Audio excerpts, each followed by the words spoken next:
یا plate form پہ جو جرنلسٹ کام کرتے ہیں ان کے خلاف یہ ہراساں کرنا، ڈرانا دھمکانا، ان کے گھروں میں ریڈز کرنا، یہ ختم کیا جائے. بہت شکریہ.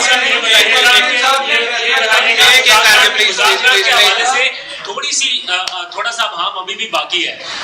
آپ نے فرمایا کہ بانی پی ٹی آئی نے کہا ہے کہ ان تین جماعتوں سے پی ٹی آئی کے پلیٹ فارم سے بات چیت نہیں ہو سکتی، لیکن اچکزئی صاحب چاہیں تو وہ بات کر سکتے ہیں. کیا یہ ابھی طے پایا ہے اپنے گریڈ الائنس سے؟ کیونکہ ہر 2 دن کے بعد مذاکرات کی بات آتی ہے، تو ابھی تو وہیں پہ کھڑے نظر آ رہے ہیں. اگر ان تین جماعتوں سے بات نہیں ہوتی، الائنس تو پہلے بھی کرنا الائنس کے پلیٹ فارم سے، کیونکہ اس میں مختلف پارٹیز ہماری شامل ہیں. الائنس کے پلیٹ فارم سے اچکزئی صاحب کے پاس یہ بات ہے کہ وہ بات چیت کیا کرے تو پولیٹیکل فورسز سے کرے. پر یہ بات میں کلیئر کر دوں کہ بہت کلیئر چیز ہے کہ سب سے پہلے پاکستان تحریک انصاف کے ہماری لیڈرشپ، ہمارے ایکٹیوسٹ، انسانوں کو ریلیز کرنا پڑے گا کسی بھی میننگ فل ڈائلاگ سے پہلے. اور ساتھ ہمارا چوری کیا ہوا مینڈیٹ جو ہے وہ واپس ملے.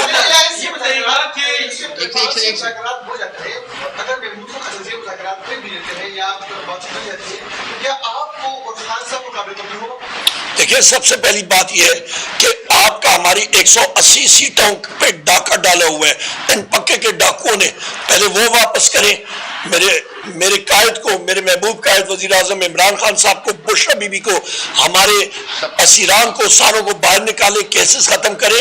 اور یہ چیز محمود خان اچکزئی صاحب اور ہمارے سارے الائنس کے لوگ اور مولانا فضل الرحمان صاحب بھی اس میں انکلوڈڈ ہیں. ساروں نے کہا ہے کہ یہ ڈاکہ ہمارے مینڈیٹ پہ پڑا ہے اور یہ الیکشن جو ہے یہ ٹھیک انہوں نے نہیں کیا. اچھا، یہ مطالبہ تو آپ کا ہے بانی چیئرمین کی رہائی کا اور باقی وزیران کی رہائی کا. اگر نہیں ہوتی تو پھر کیا بالکل مذاکرات کا عمل شروع نہیں ہوگا، بلکہ رہائی کے لیے مذاکرات ہوں گے؟ ایک تو یہ، اور دوسرا اس سوال کا ایک جواب دیں. اس کا جواب لے لینا، اس کا جواب لے لینا، اس کا جواب لے لینا. پھر دمادم مس کلندر کریں گے ہم لوگ. پھر ہمارا دیکھیں، ہم نے تو میں نے کل بھی ایک ٹی وی پروگرام پہ کاشف عباسی صاحب کے پروگرام میں یہ بات کہی. انہوں نے ایگزیکٹلی ٹکا خان صاحب یہی کوشچن کیا اور میں نے یہی جواب دیا. ہم لوگ ایک موومنٹ تحریک تحفظ آئین پاکستان، ایک پرامن آئین اور قانون کی بالادستی کے لیے پاکستان کی پولیٹیکل فورسز اکٹھی ہو رہی ہیں. ہر دن آپ کے جوڈیشری کے لوگ جو زیر تاب ہیں، جن کو پریشرائز کیا جا رہا ہے، ان سارے لوگوں کو ہم لوگ نہیں، یہ ساری فورسز اکٹھی ہو رہی ہیں اور ہم لوگ کہہ رہے ہیں کہ پاکستان میں آئین اور قانون کی بالادستی ہونی چاہیے. ان چیزوں کے لیے یا یہ پکے کے ڈاکو نہیں آتے تو پھر رستہ کھلا ہے. ایک فضل الرحمان کے حوالے سے سوال ہوئی، اسی کا حصہ تھا. وہ کہتے ہیں کہ جب کوئی ڈیرا جاتا ہے تو ہر کوئی اپنے اپنے نقطہ نظر سے آ کے بات کرتا ہے. کوئی واضح نہیں ہے پکچر کہ ہم سے مذاکرات کس سے کرنے ہیں، پہلے وہ واضح ہوں پھر ہمیں بتائیں. تو مولانا فضل الرحمان کے حوالے سے آپ کی پارٹی پالیسی کیا ہے؟ میری خود بھی ملاقات ہو چکی ہے ہمارے اسد کیسر صاحب اور ہمارے تحریک تحفظ آئین پاکستان کے پلیٹ فارم سے بھی، اور وہ واضح ہے. ان کا ایک اپنا راستہ ہے جو کہ آئین اور قانون کی بالادستی کے لیے ہے.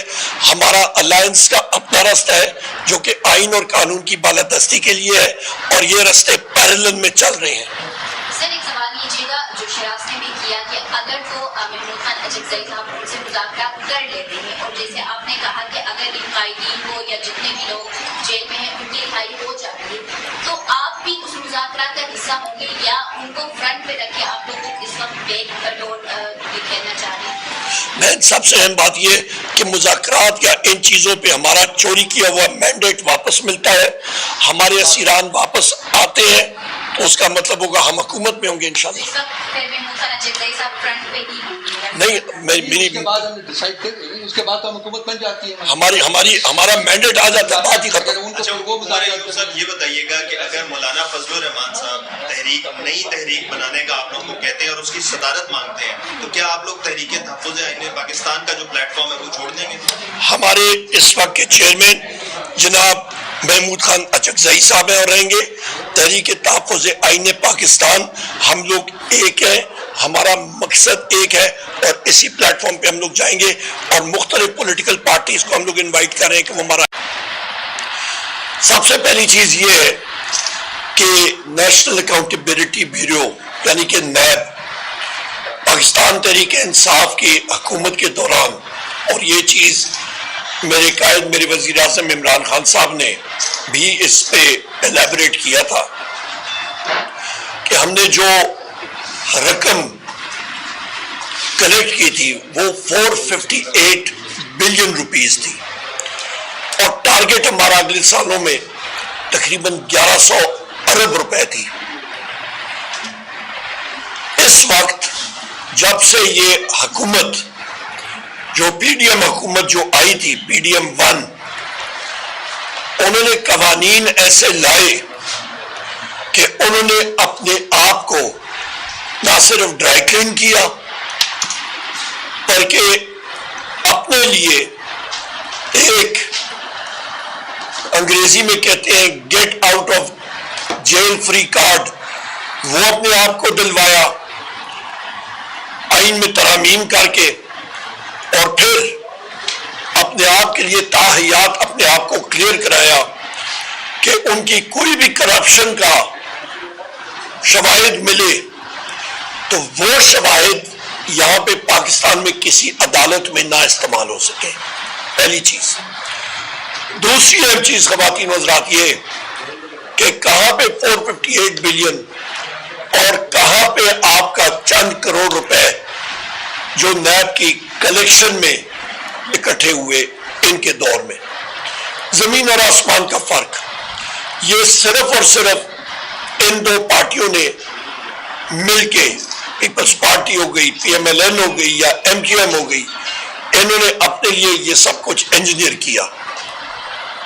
یہ سب کچھ لنڈن پلان کا حصہ تھا، اور وہ حصہ یہی تھا کہ پاکستان کو لوٹو اور مزے کرو۔ آج آپ دبئی لیکس دیکھ لیں، جن لوگوں کے وہاں پہ سارے یہ شواہد آ رہے ہیں ان کے خلاف کیا ایکشن لیا گیا۔ محسن نقوی کو دیکھ لیں، چینل کا مالک ہے،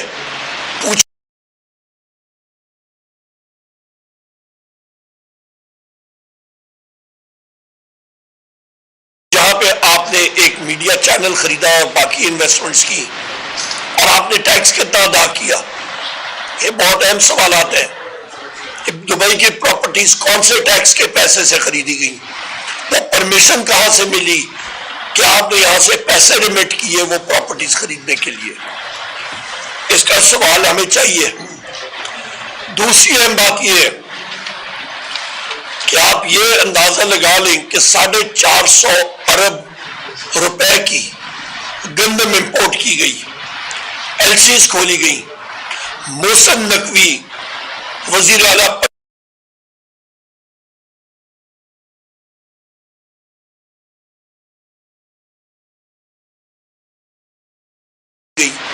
جو ٹارگٹس تھے وہ اس کے میں سمجھتا ہوں کہ 10% بھی گندم نہیں خریدی گئی۔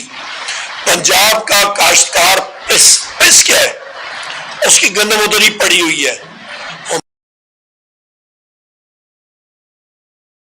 چاولوں کا کرائسس بننے والا ہے۔ آپ کے چاول جو ایران سے پیٹرول سمگل ہو کے اندر آتا ہے پاکستان میں، تو اس کی جو پیمنٹ ہے وہ بارٹر ٹریڈ کے ذریعے چاول کے ذریعے ہوتی ہے۔ یہ سارے کا سارا چاول جو ہے یہ سمگل ہو جائے گا پاکستان سے۔ اور اعظم تارڑ جو وزیر قانون ہے، وہ صاحب کہتے ہیں کہ جناب انکوائری کی ضرورت نہیں۔ بھائی 450 ارب روپے کی آپ نے ایل سیز کھولی، کس سائنسدان نے آپ کو کہا کہ جی یہ آپ گندم باہر سے امپورٹ کریں؟ اور کیوں امپورٹ کریں؟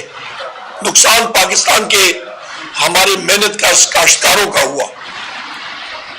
اس کے بعد آپ یہ دیکھیں